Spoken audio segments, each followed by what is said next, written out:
Il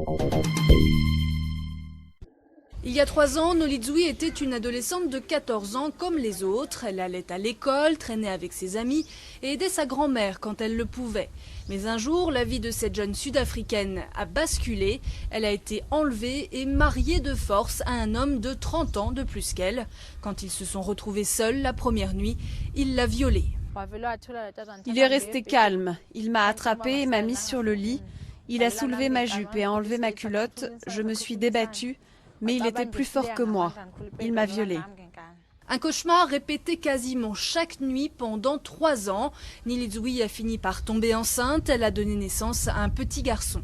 À chaque fois que je lui demandais de l'argent pour acheter du lait de formule pour le bébé, il me donnait seulement 10 randes, ce qui ne suffisait pas. Nolizui a finalement réussi à s'échapper et à trouver refuge dans ce foyer d'accueil dans la région de l'Eastern Cape.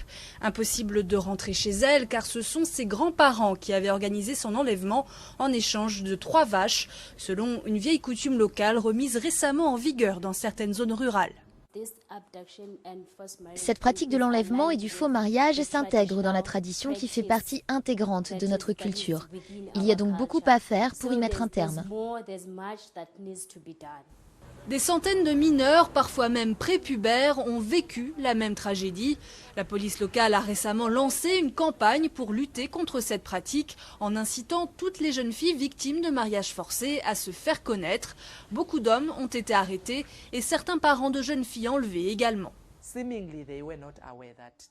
Apparemment, ils n'étaient pas au courant qu'ils commettaient aussi un crime. Mais parce que nous avons ouvert une procédure contre eux, en tant que complices, aujourd'hui, ils comprennent qu'ils ont commis un crime.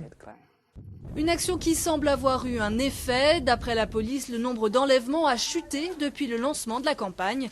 Mais elle admet qu'il reste des centaines de jeunes filles qui n'ont pas encore pu être sauvées.